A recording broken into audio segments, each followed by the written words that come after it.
On va maintenant faire la mise en plan 2D de cette pièce-là ici. Alors, première étape, on ouvre le solid part, la pièce solide. Et ensuite, on va créer une mise en plan à partir de la pièce. Et nous allons déposer les vues.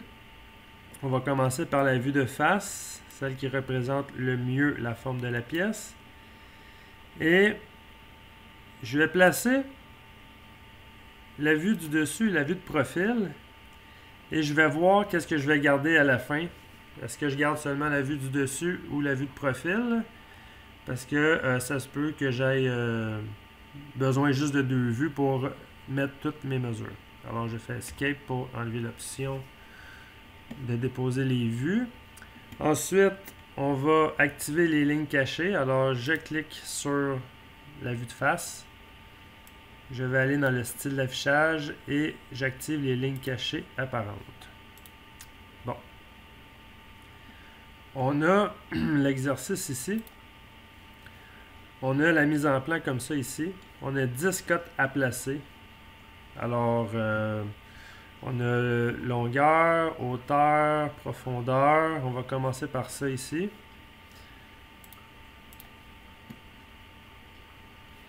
Cotation intelligente.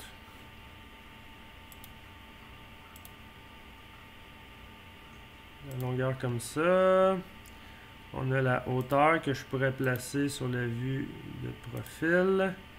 Et on a la profondeur aussi sur la vue de profil. La vue de haut, je pense qu'on va l'éliminer, mais on va la garder juste au cas. Alors, j'ai placé mes cotes. On pourrait placer elle, par exemple, ici pour libérer de l'espace pour mettre des cotes ici.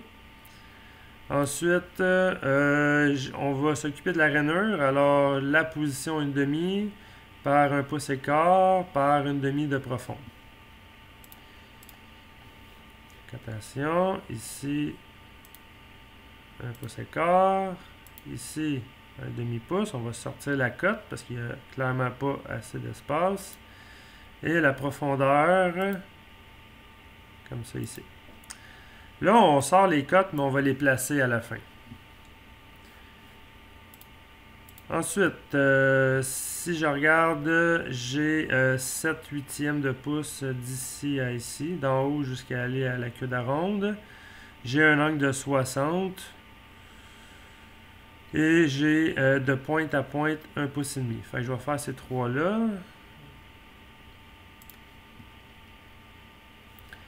On a d'ici à ici, on a 7, 8.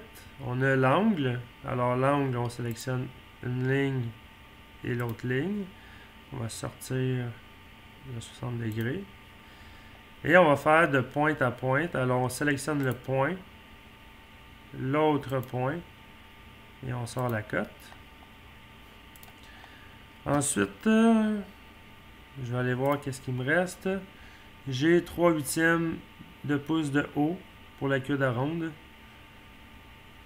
Et j'aurai terminé mes 10 cotes. On va aller vérifier ça. De la base à aller jusqu'ici, j'ai 3/8. On va sortir la cote. Ici, j'ai 1, 2, 3, 4, 5, 6, 7, 8, 9, 10. J'ai 10 cotes. Maintenant, est-ce que j'ai besoin de ma vue du dessus?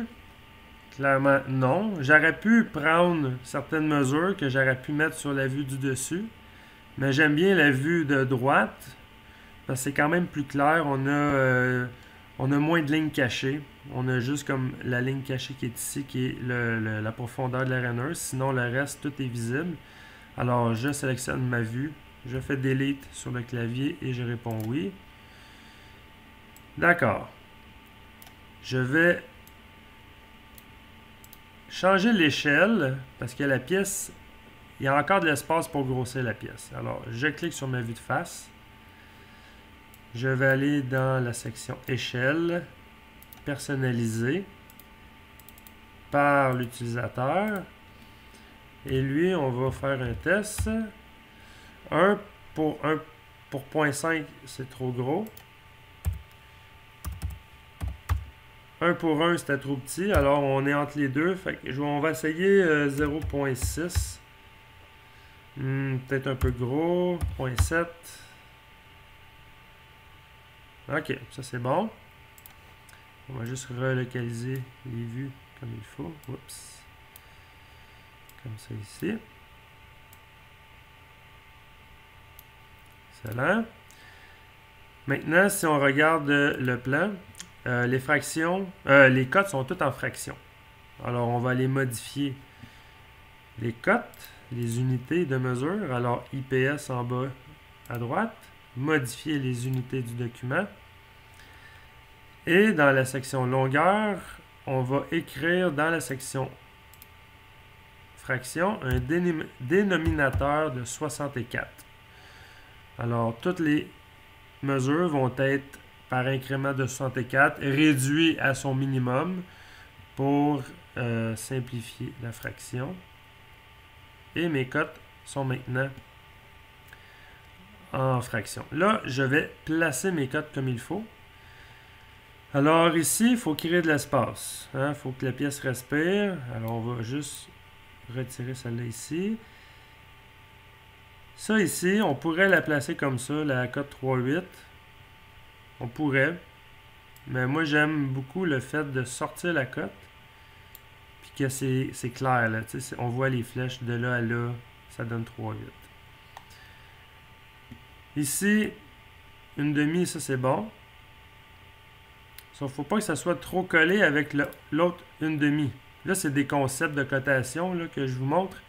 Mais il faut éviter la confusion. Alors, on peut soit la déplacer plus loin, soit on va l'essayer. On clique sur la cote, on ramène les flèches à l'intérieur. Là, on voit que ça rentre quand même bien à l'intérieur. Moi, je le laisserai comme ça. Le 2 pouces et quart, ça c'est bon. Le 1 pouce et quart, c'est bon. Vous voyez ici, on peut aligner les deux ensemble. Alors, on a la petite ligne jaune qui vient nous guider. Est-ce que je suis capable de la rentrer à l'intérieur, ma cote? Oui. Est-ce que je peux rentrer les flèches à l'intérieur? Oui. Alors, c'est encore plus clair comme ça. Ensuite, le 7-8, ça c'est correct. Vous voyez l'angle, je pourrais aligner les flèches par rapport aux flèches de mon 7-8 si je veux. Alors, je déplace ma cote et il vient se localiser à la même place que l'autre. Si je veux modifier le nombre de chiffres décimales à la suite de mon 60 degrés, comme par exemple sur le plan ici que j'ai seulement, j'ai aucune décimale après le point. Alors, je vais aller cliquer sur la cote en question. Et vous avez la section ici, .12, ça veut dire 2 chiffres après la virgule. Si je ne veux pas de chiffre après la virgule, je vais faire aucune. Vous voyez, les chiffres décimales disparaissent. On fait OK. Le 2 pouces, c'est bon. Le 1 pouce et quart, c'est bon. Alors, ma cotation est terminée. Je vais modifier mon cartouche. Clique à droite sur la feuille blanche. Éditer le fond de plan. Je vais aller écrire le nom, le titre de la pièce qui est tutoriel numéro 2. Une fois terminé, je quitte le fond de plan. Et voilà, ma pièce est terminée d'être cotée.